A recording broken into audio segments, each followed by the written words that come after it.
Hey there guys, this is Reckles with WTBGold, and today we're going to be talking about how to get your cat form going faster than a mount. Oh, sorry, I guess I should clarify. Faster than a flying mount.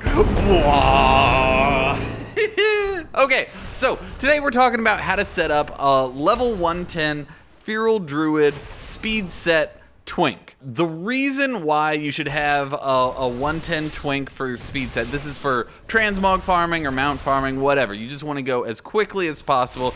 The reason why you want a 110, essentially 110 to 115 characters can equip both Legion Legendaries and Azerite gear. And Azerite traits, if they're stackable, are essentially a third of a Legion Legendary each. So it's like equipping Azerite and Legion Legendaries is like equipping 4 Legion Legendaries. It's fantastic. And then why should you do a 110 versus a 115?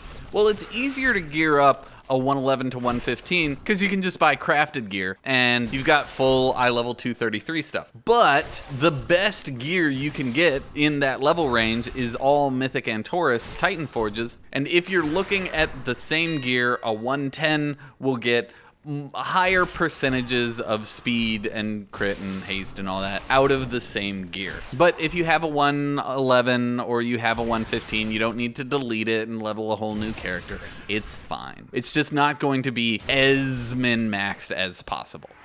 Okay, so let's start off with the trickiest thing, and that's the Azerite pieces. So I already did a whole video talking about the Longstrider trait and why Bear Tartar is good and what 3 enchants you should have on your gear and why plus speed gear is almost completely worthless. So go watch that video if you haven't. For real, pause this, go watch it, come back. But assuming you have now watched that video, let's get into the specifics of twink Azerite gear. So as a 110, you will only ever have access to 9 pieces of Azerite gear. The way it works, every zone for your home faction, the main storyline has 2 pieces that it gives out. One halfway through the quest chain and one at the end of the main storyline. So that's 6 pieces in total from that, and then you have another one from the war campaign, so 7 pieces in total. Of those 7 pieces, the first 4 you get are going to be eye level 285, and that will give you a 3% boost on Longstrider. The last 3 that you get are going to be eye level 300, and that'll give you 4% speed boost. So it's only a difference between a total of 9% versus 12%. But my thinking is I'm going to have this toon as my transmog farmer for a bunch of years. Like this, I'm putting a lot of effort into gearing it up. I didn't want to gimp myself, so I made sure I worked through exactly which quests I should do in which order to make sure that the last 3 quests I did had a helm with Longstrider, a shoulder with Longstrider, and a chest with Longstrider. You can do all the work if you care about other Azerite traits also being on your gear, but if you just want something that for sure works for Longstrider, Horde, you guys follow this route. Alliance, you guys follow this route.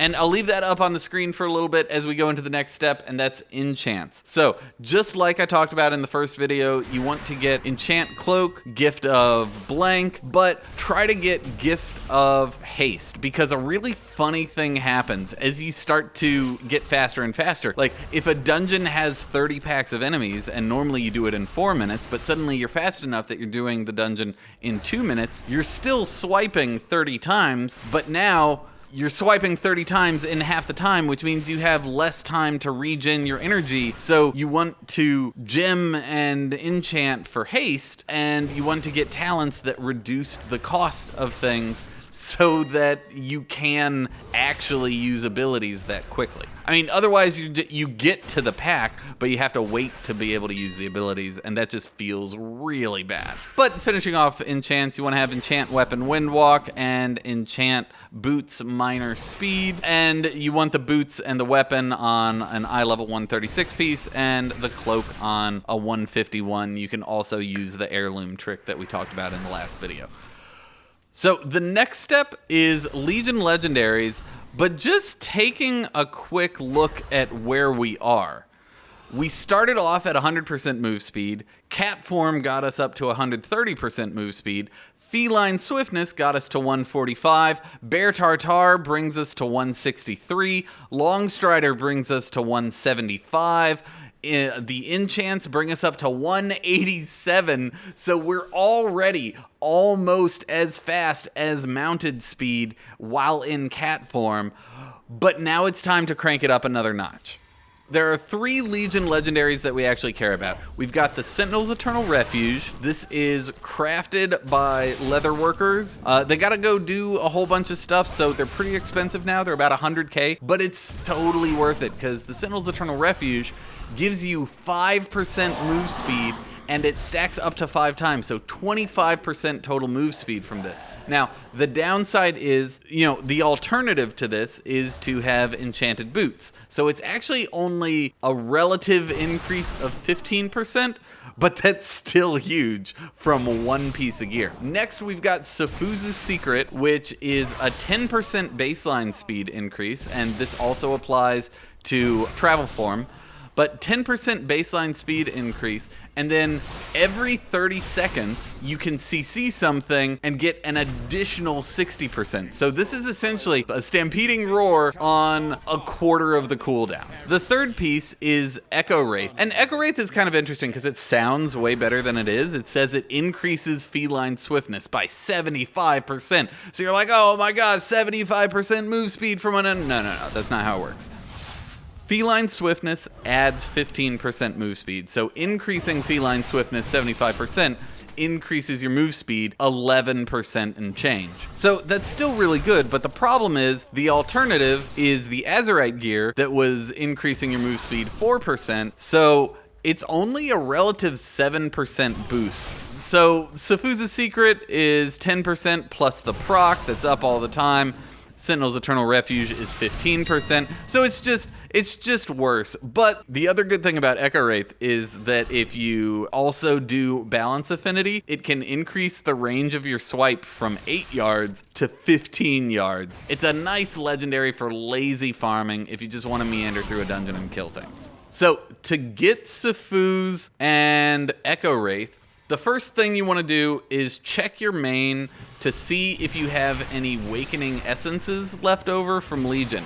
If you've got a bunch of those, you can go to the blacksmith in Legion Dalaran and buy living root-bound caches, and those will be a random legendary for druids. The living cache is bind on account, so you can mail that over, and then hopefully you get lucky and you get one of those 2 pieces, but otherwise you can buy specific legendaries from that vendor. You just need 1,000 Awakening Essences, so find a group to run through Emerald Nightmare, find a group to run through Antorus, do all your world quests that give Awakening Essences, and knock out the emissary caches from the Legion world quests. Also, do Argus. Unlocking Argus only takes about 2 minutes. You won't be able to do all of Argus, that's a decently long quest chain, but you will be able to do all the world quests in Antoran Wastes. And with that, and just keeping an eye out for assaults, I was able to get 1,000 Awakening Essences in less than 24 hours. Now, of course, Fresh Toons will only be able to use 1 legendary by default, so you want to go do your Order Hall campaign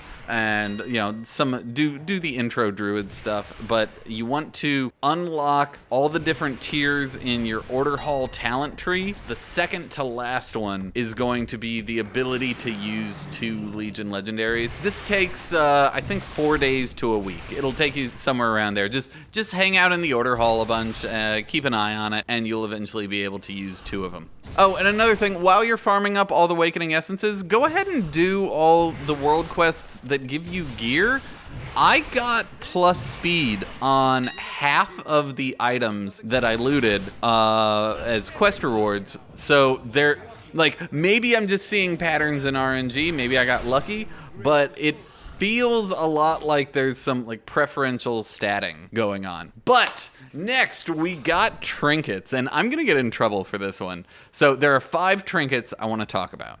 First, we've got Young Drake's Impulse. This is a really, really good trinket. It takes 5 minutes to farm up. Go do it. The Young Drake's Impulse comes from the quest Saving Stellagosa in Asuna, and it's the 5th or 6th quest you do. You go kill some demons, you suck their souls out, you click on some crystals, and then you go find a demon hunter that lets you go unchain a dragon, and boom, you got your trinket. This increases your mount speed by 30% for 12 seconds.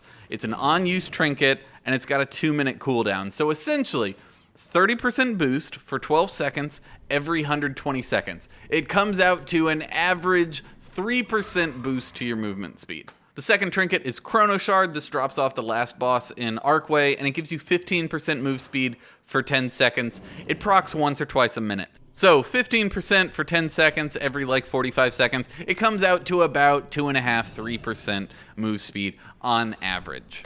And next we're going to talk about the coveted, the revered trinket, Mark of Supreme Doom. This drops off Supreme Lord Kha'Zix in Tanan Jungle. I hear guys recommending it and people telling me they're farming it and they're so excited about it.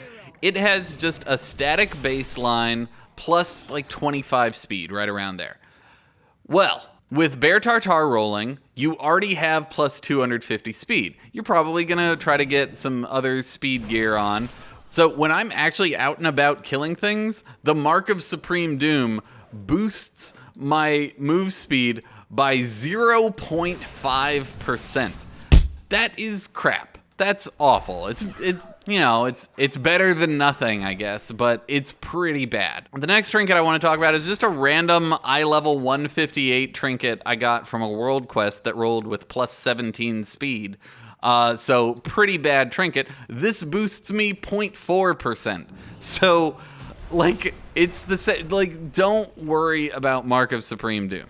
And then the final trinket I want to talk about is crafted by jewel crafters. It's called the Figurine Golden Hair. This increases your run speed by 10%, but that 10% doesn't stack with feline swiftness, so you don't get that effect. I wish it did, but it has an on-use effect that increases your move speed by 30% for 6 seconds, but it's on a 20-minute cooldown. A 20-minute cooldown on the trinket. Blizzard, please, if you're watching, can we get a more realistic cooldown on this trinket? Pretty please. That just doesn't fit with the game anymore. But if we average this out in 1 hour, 3,600 seconds, we will have 18 seconds where we're 30% faster, and that comes out to a 0.65% move speed increase, which means that as bad as this is, it is better than the Supreme Lord Kha'Zix trinket. I love bashing that trinket. I don't know why. It does bring on a good point, and that's professions. If you're using this tune to farm up transmog, there's 2 professions I recommend. One, engineering. This gives you access to make your own gun shoes, and it also gives you access to the Looterang toy, which lets you loot from range. It's really, really good. And then also with jewel crafting, after you go into Legion content and you do some of the starter jewel crafting quests, you'll be able to make the jeweled lockpick. So you want jeweled lockpicks to be able to open up the treasure chests that are scattered throughout vanilla dungeons. And those treasure chests, not only do you just get more gear, but those are the only way to farm up true twink gear, like level 19 twink gear. That's the only way to farm it up because all the other gear scales to your level, scales up to level 60. So recapping from that, with the enchants and everything else, we were at 187%. Legion Legendaries take our base move speed to 212. And then the trinkets give us an average 6% increase. So we're at 218 on average. So now that you understand the gearing aspect of it, the talents are also super important, the talents and abilities. So you want to use Lunar Inspiration. This lets you use Moonfire while you're in cat form. Next is Tiger's Dash. This gives you 200% move speed, and it decreases by 20% every 0.5 seconds. It's got a really short cooldown, 45 seconds, but I actually don't really pay attention to the cooldown. I just spam it after every trash pack to just use it to hopefully nicely speed along to the next pack. Next, balance affinity. This one's kind of awkward. It gives you lots of different abilities that don't really matter. The reason why we're using this is because it increases the range on all your abilities by 3 yards. Now, this is called Astral Influence, and Ekowraith actually boosts Astral Influence by 75%, so you get even more range from this. But essentially, it makes your swipes bigger. It makes your charges longer. It makes it easier to run through and clear a dungeon without having to worry about things. At tier 60, we're going to take Mass Entanglement, and this we're taking strictly to proc Sephuz's Secret. So it turns Mass Entanglement into a move speed cooldown. Essentially, every time you use roots, you get a free Stampeding Roar. It's glorious. But a trick for this, you're going to want to use it as far away as you can because you're going to want to root them and then kill them. And unfortunately, Mass Entanglement is on the global cooldown, so you've got a second and a half before you can swipe, and you don't want to be sitting there waiting for them. The last three here, Incarnation, King of the Jungle, Scent of Blood, and Moment of Clarity, I'm taking those to just reduce the cost of my abilities. As I said earlier, as you run through a dungeon faster and faster, you start to yourself. And it's really lame to be sitting there at a pack of enemies and not be able to kill them. So these help you keep your mana high. So that's the build. My regular damaging abilities that I use are Moonfire and Swipe. If I ever have to use those a bunch, I pop Incarn. I've got 5 move speed abilities though. Tiger Dash and Stampeding Roar. It's worth noting that Stampeding Roar doesn't stack with Tiger's Dash, so you want to chain those abilities, not use them at the same time. And then we've got Mass Entanglement for Sephuz and Young Drake's Impulse for just another Stampeding Roar essentially. And then finally we've got Skull Bash. Everything else I've talked about, but Skull Bash, you may not think that this like 10-yard gap close or whatever would make a difference, but it'll cut, if you use this on cooldown, it'll cut 30 seconds off your lapse of Zul'Farrak. That's significant. Zul'Farrak's fast enough as it is, but to really show the usefulness of this build, if I go in on my warrior and run Moradon, it takes me about 11 to 13 minutes. On my Speed Druid Twink, it takes me 5. So suddenly, I've gone from being able to do like 4 laps an hour to being able to do 10. In the same amount of time, I'm getting 2.5 times the loot. And that's the beauty of this.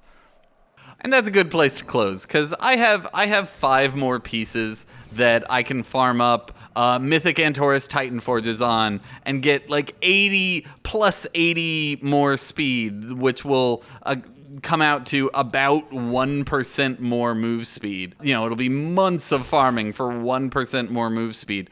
But like, is it worth it to do that? Like, on a gold per hour standpoint, no, absolutely not. But god damn it, it is fun to run around in tree form faster than mount speed. I hope you guys enjoyed this. I hope you learned a lot. I've been thinking about doing a Mythic Antorus run with some people on Discord and, you know, streaming it on Twitch. So if y'all are interested in that, then I'll put the links to those things down in the comments. But thank you so much for watching. I hope you all have a wonderful day. Good luck and happy gold making.